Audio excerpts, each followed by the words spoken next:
Welcome to the Waiver Wire. Waiver Wire. Waiver Wire.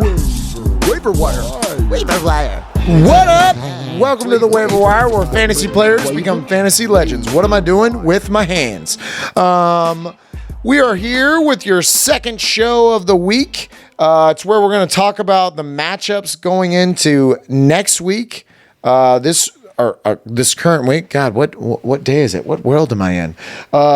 And you know, I was 11-16 last week. Got a lot better. 11 out of the 16 games. So DraftKings, come at me, bro. MyBookie.com. Come and listen to me because I'm a genius. There were a couple that I didn't cover the points, so I don't know if you count those. There were three games that I didn't cover the points. So betting wise, I don't think that counts. But I got 11 of them right. I picked 11 of them to win right. And I think going forward, I think it'll be a lot easier to tell. I think teams are banged up, and I think that's the first thing I want to talk about is some big injuries, things that you want to look at going forward. Guys that are out like Clyde Edwards-Helaire, Juju Smith-Schuster, George Kittle, Russell Wilson. All of those guys went on the IR and are out. So you're obviously going to be looking for their backups. There are some guys that got banged up and are going to be in and out of injuries to me, and this is why I didn't want the Dalvin Cook, Christian McCaffrey, Ezekiel Elliott, Saquon Barkley. These are used cars. These are used cars that are going to, it's not like they're going to get better this week and then for the rest of the season, they're going to be good to go. That's just not how it works, So, very interesting. I don't know. Let's see. Anybody else on there? Tyreek Hill and Travis Kelce, I think they're going to play. Same thing with Kenny Galladay.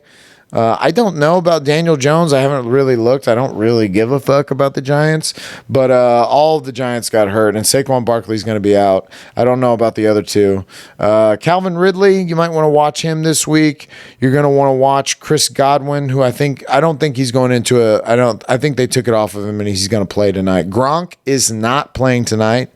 So you don't want to start that. Tom Brady does not have a injury distinction on his thing because he is a badass. Trey Lance, I believe, is good to go. I believe he's going to play, but he got banged up in the end of that game too. Curtis Samuel, that motherfucker don't ever play, do he? He just stay hurt.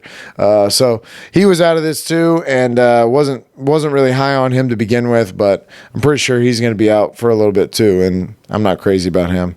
But that's all the injuries that I saw this week. They're big injuries, of course. Russell Wilson, Clyde Edwards-Helaire, those were the big ones. Trey Lance, Juju, those are all the big injuries. But going forward, I think there's going to be more injuries, and we're going to be at more of I need to look into my bench. So it's interesting going here into week 6 as we see some big injuries start to happen. What else was I going to talk about? I wanted to talk about the Kyrie thing.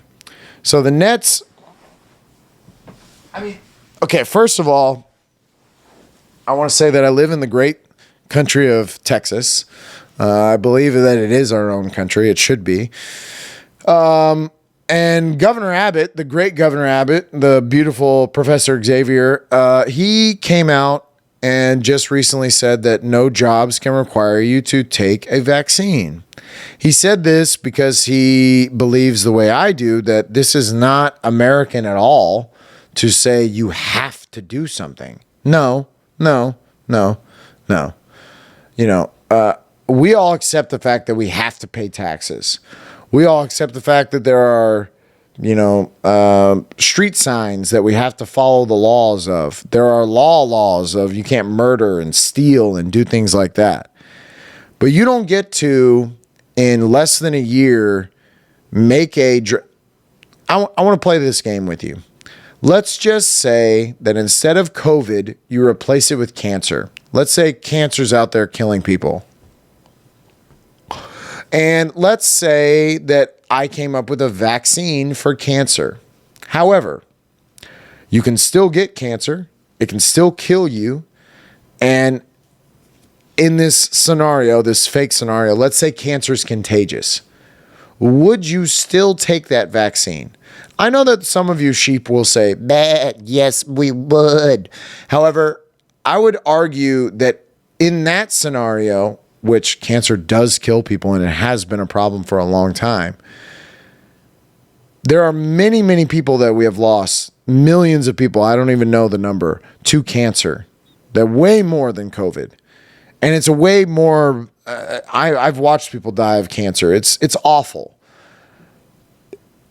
We go on about our lives. We go on about our lives. People die, we move on. People get sick, we move on. This idea that we are stopping this or containing this is nonsense. It's nonsense. It's not happening. It doesn't matter. I don't think many people give a shit anymore. I know I live in Texas, so I have a different view of it, but I just don't see it. I'm not going to join this bandwagon of fear. And Kyrie is one of the few people in the NBA that can do this and it be a story. Because if a player who's on the bench says, I'm not going to do it and I'm not going to follow it, then they just go, okay, great, get the fuck out of here. But this is a problem because he's a superstar. And I appreciate the fact that most of the time I think Kyrie's an idiot. When he talks about the basketball doesn't matter to me right now, I have other things that matter to me, I always think, yeah, it's easy for you to say that because you make millions of dollars off of basketball. But for him to take this stand, I appreciate it. There are not a lot of people that are out there making this stand. You don't have to get the vaccine. That's not the way that this works. That's not the way this country works. That's not the way the world works. And if you think they made a vaccine in 6 months and it's good to go, then good for you, man, but you're basically a guinea pig. And I don't think any doctor would disagree with me on that. I'm not a doctor. I don't know what a disease looks like under a microscope. I don't know what the fuck I'm talking about when I'm talking about variants and all this bullshit. None of us do. I think that's the thing that frustrates me the most is all these fucking experts, all these people talking about, well, if you lick the sap of a tree and, scratch a dog 3 times counterclockwise, you should be good to go with the variant of the Delta. Blah, blah, blah, blah, blah, blah, blah. Just shut the fuck up, shut the fuck up, shut the fuck up, shut the fuck up. I'm so over it. This is going to be a little rant on it, and then I'm going to be over it. But, interesting what's going on with Kyrie. And the Nets are telling him to kick rocks, which is hilarious. Listen, the Nets were the only one that scared me for the Lakers, for my man Bron.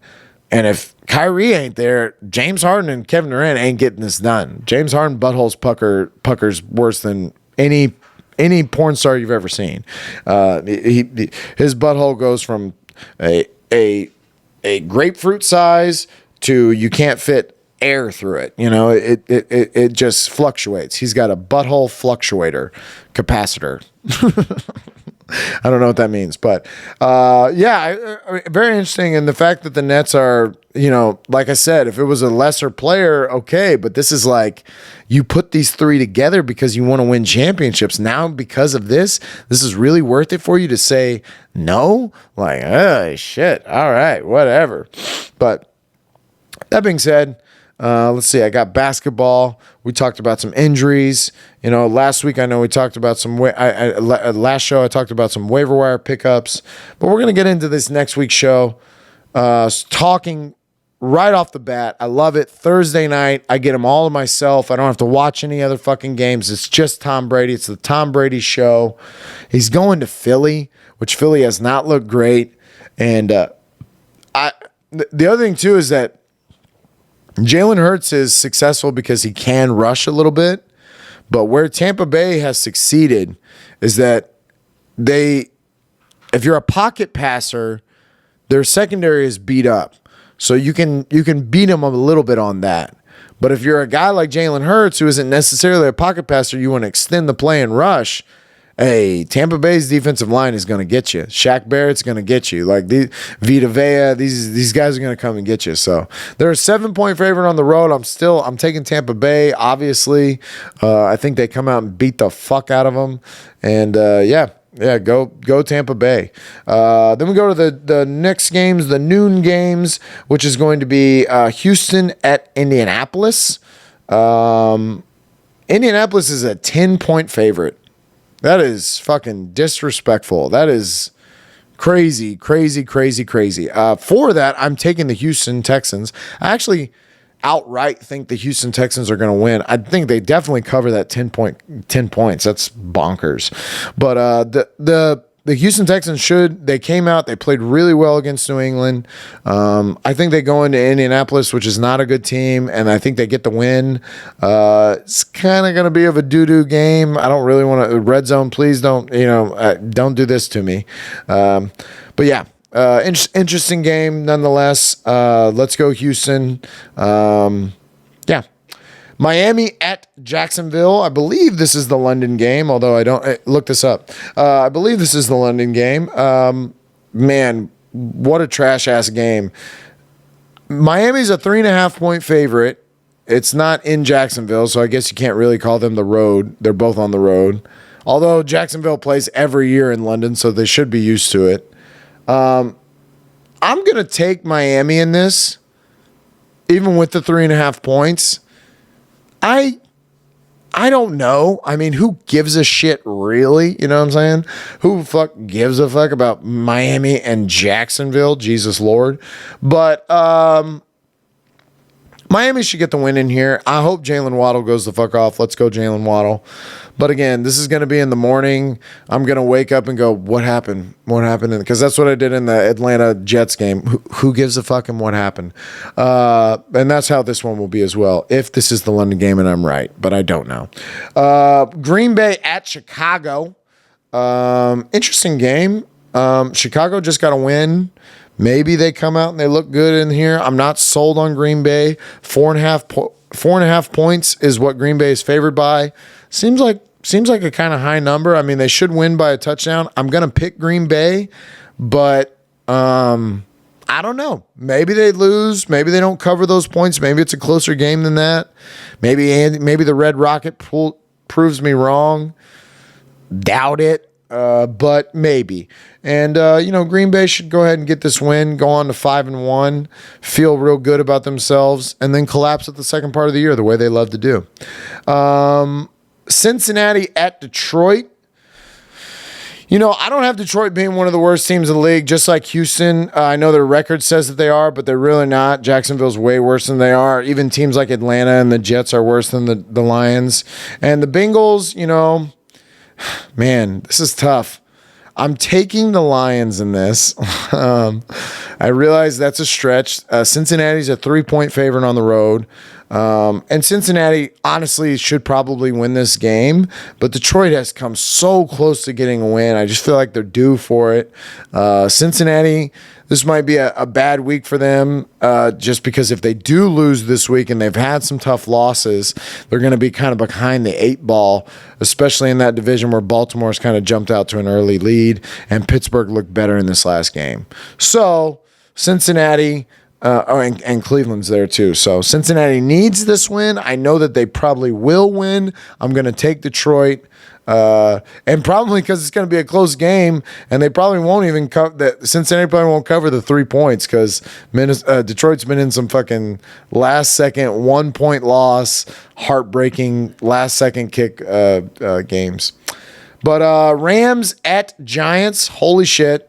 Rams are a 10.5 point favorite on purpose because if Daniel Jones doesn't play, who's not even that good, it's not like Daniel Jones and Mike Glennon are that different, but Mike Glennon is really bad. And the Rams are going to beat the shit out of these Giants. 10.5 points is not enough. They win by 20. I'm picking the Rams. This is easy. If you have the Rams defense, you start because they are for sure going to get some turnovers, especially with no Saquon, maybe no Kenny Galladay. I don't even know if Sterling Shepard's 100%. They are in a bad spot, the Giants, right now. Kansas City at Washington. Kansas City is 6.5 point favorite. I think that's fair. I think they win by a touchdown, at least. Two bad defenses in this game, so it could become a shootout, which is fun if you have Kansas City, if you have anybody offensively for Kansas City, that's exciting. Washington, I don't know. Do they turn it around? How did their defense go from and they lost people too. They lost John Bostic, so they're in a bad way right now. They lost a starting cornerback, I believe. Kansas City should get this win. They need this win. They cannot let any more losses happen because the Chargers are good and are going to continue to win. So if you let them get ahead by so much, you will be a wild card team. And I don't see Kansas City going on the road and doing well. They don't do well on the road. They do really well at their home stadium. They don't do so hot on the road. Kansas City should get this win. Interesting game. I'm sorry, Washington. I'm just not crazy about you. And then we go Minnesota at Carolina. Man, Minnesota's an interesting team. They're up and down, but Carolina showed me some bad stuff last week. And I know they're getting Christian McCaffrey back. I believe that's why they're a 1.5-point favorite at home. I'm going to take Minnesota in this game. Minnesota got that last-second win against Detroit this last week, and I know that made them feel good. But I could very well be wrong. This is kind of a toss-up to me. I'm going to take Minnesota. I'm going to hope that Sam Darnold, just off my picks, I'm going to hope that Sam Darnold has a couple more picks in there. Like I said in the last show, it might not be a bad defense to stream if Sam Darnold has some more bad Sam Darnold. But I'm going to take Minnesota. Then we go Chargers at Baltimore. Should be a great game. Probably one of the better games of the week. I am going to take the Chargers. Justin Bieber. My Justin Bieber. I was right. I said this was his Josh Allen year. This was his coming out party. He showed me in the end of last year. The end of last year, he had a couple games where I went, holy shit, that kid's good. He's big. He's got an arm. He's mobile. They've got weapons there. I didn't know Mike Williams would be as good as he is, but I really thought, let's see what the kid can do, and he's done well for me.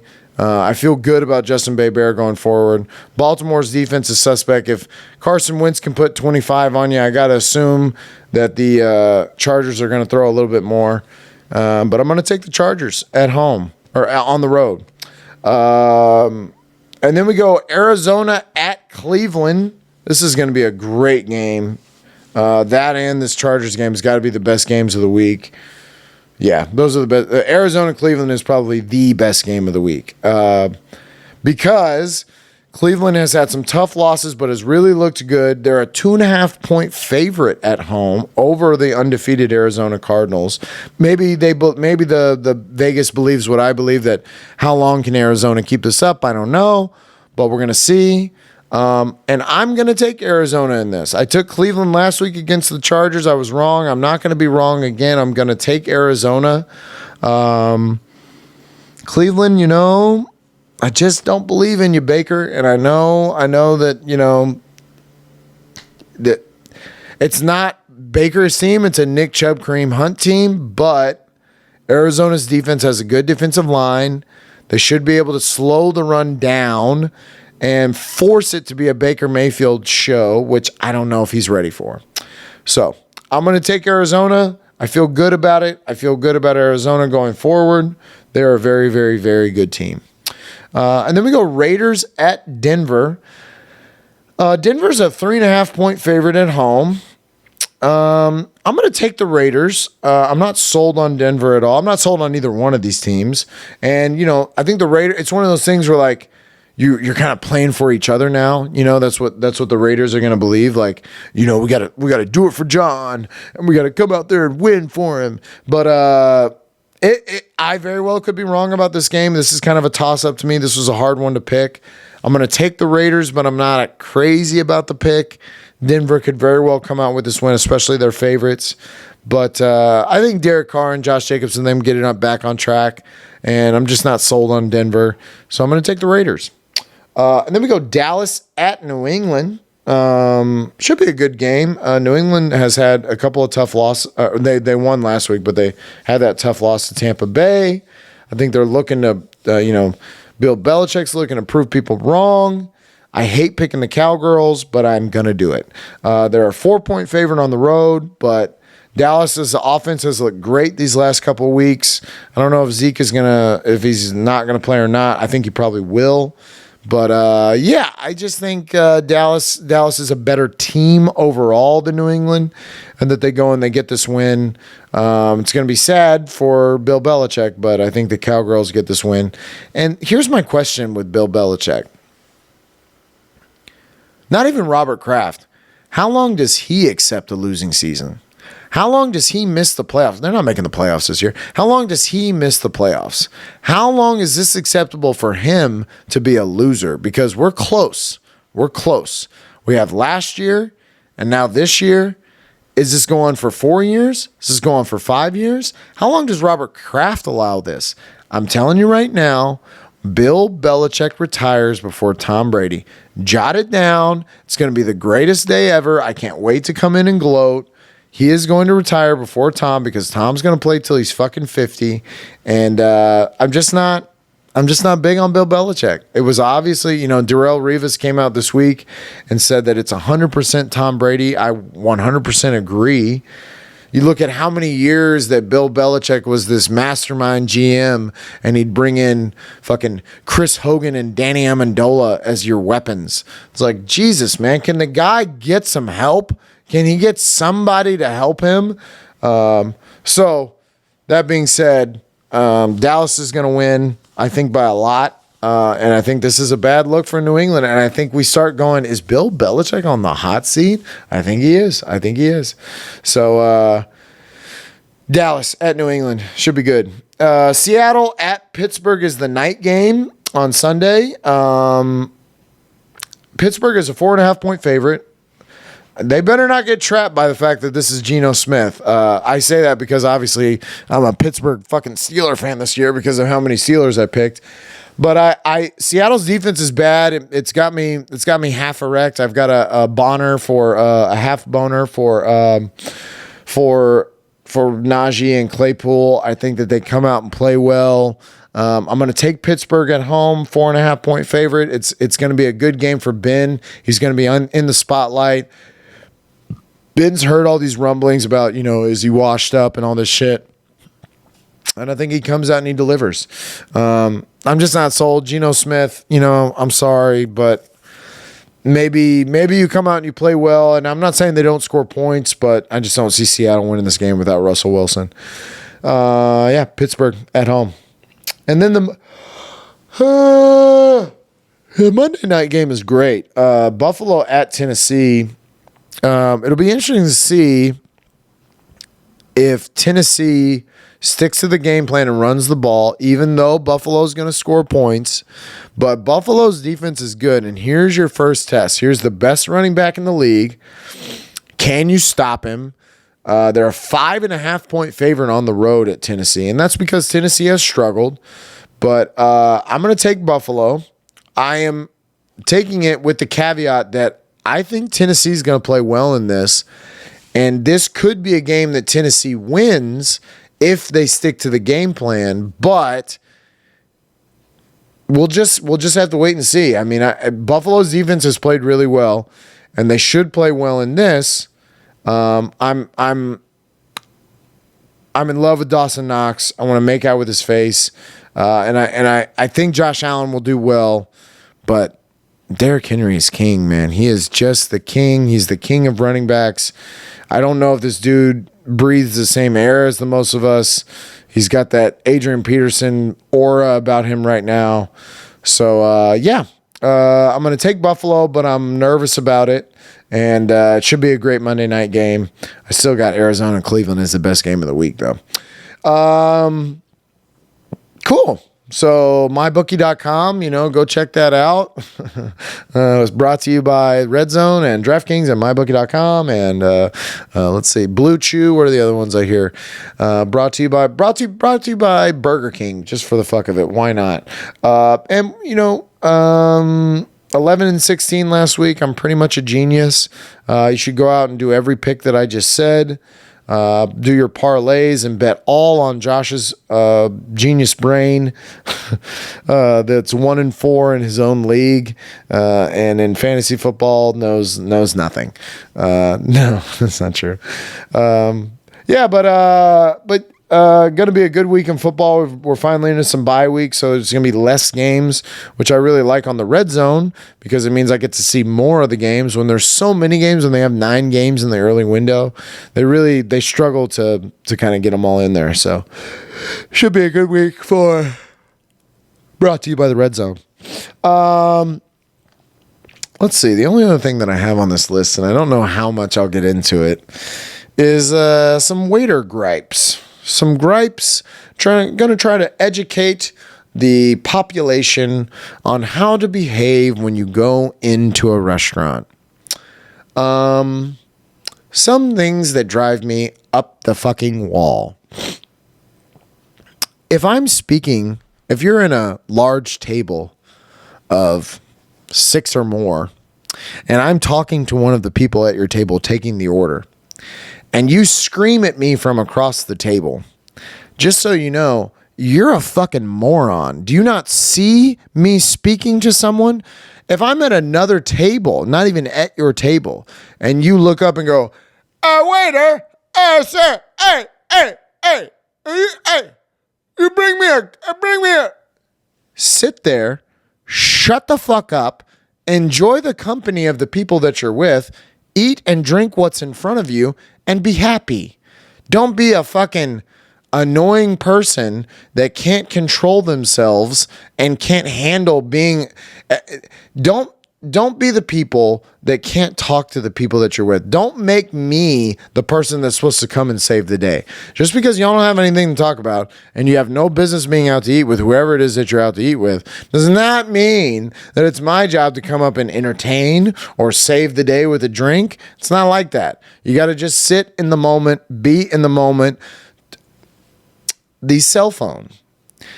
I have a cell phone. I get it. I know that it's important. I know we all like to take pictures of shit and put shit on Instagram and blah, blah, blah, blah, blah, blah. If you leave the phone on the table, I'm going to try my best to spill something on it or put something hot on it.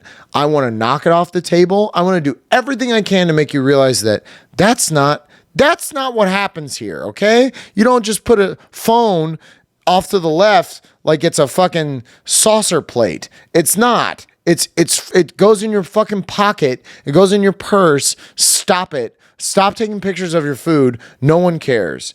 Let's see. What else? Oh, man. I feel like I could do this for like 3 hours.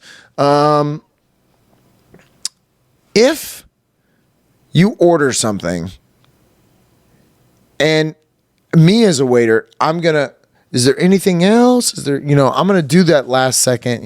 What else can we, don't tell me you're ready to order and then sit there and go, what's good? So you're not ready to order. So you're a liar. Okay, let's talk about it.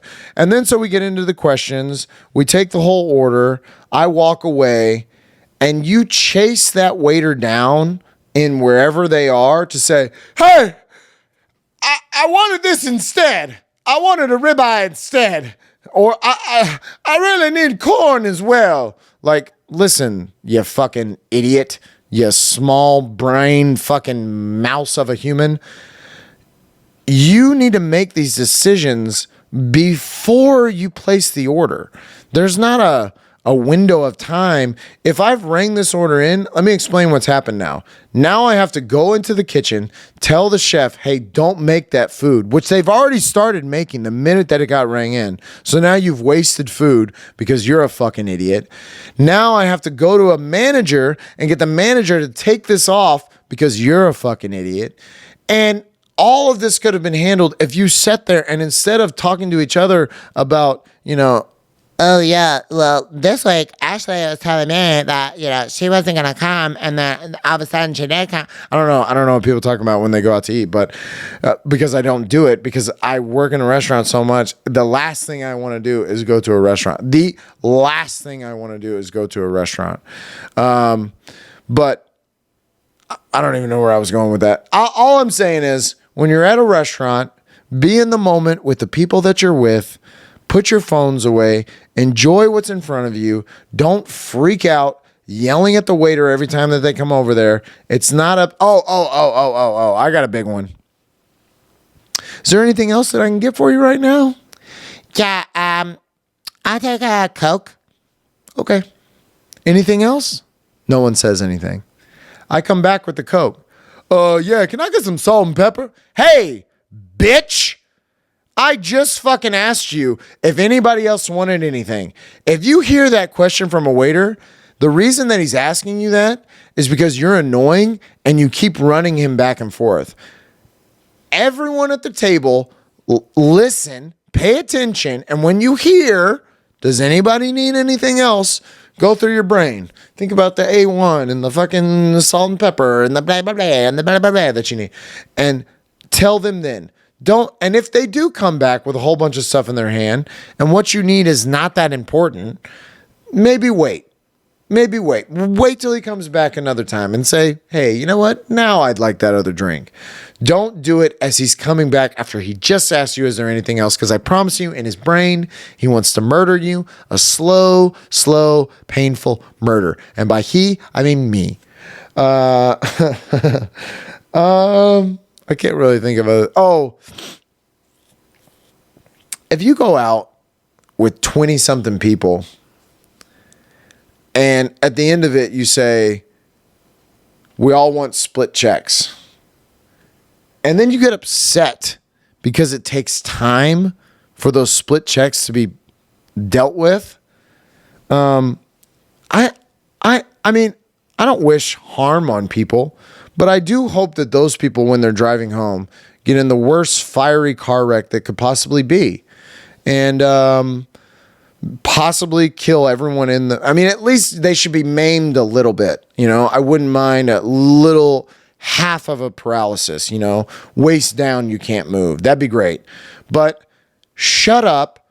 Again, 20 people. I would assume in 20 people, you would find someone to talk to in this, but don't make it my job to be on this incredible rush that I have to sprint through 20 checks to get them all paid out. You're annoying. Also, figure out a way, Venmo each other, Cash App each other, and just pay it all on one bill if you can. But yeah, a lot of the times I want you to know that your waiter hates you. Most of the time, I would say most of the time, your waiter hates you. And that we're smiling and doing all the fake shit because we want your money. Tip appropriately. 20%. I'll play a quick game with you, okay? $50. What's 20% of $50? Anybody? Oh, it's 10. Do you know how I did that math so fast? It's not that hard. It's not that hard. I'll run you through it. 5 times 2 is 10. Okay? Now notice I didn't say the zeros in this. Okay? Because if you do a percentage, I'm not going to explain math. I'm not going to explain math. It's very simple to take the bill, double it, minus a zero, and say, that's what 20% is. Very, very simple. $20 on a $400 tab is never acceptable. You're a piece of shit that just said, I'm going to tip 20 no matter what. When I go in, I tip $20. Fuck you. Fuck the horse that you rode in on, and tip better, you know? Again, I feel like I could do this for 3 hours, but I'm not going to. But be better. Be better as a waiter. Be better people. And I love it. I love you. Thank you for watching. This has been the second solo episode of the Waiver Wire. And we'll be back next week. Danny will be back next week. And go Tom Brady. Go Stros. And brought to you by DraftKings. Peace.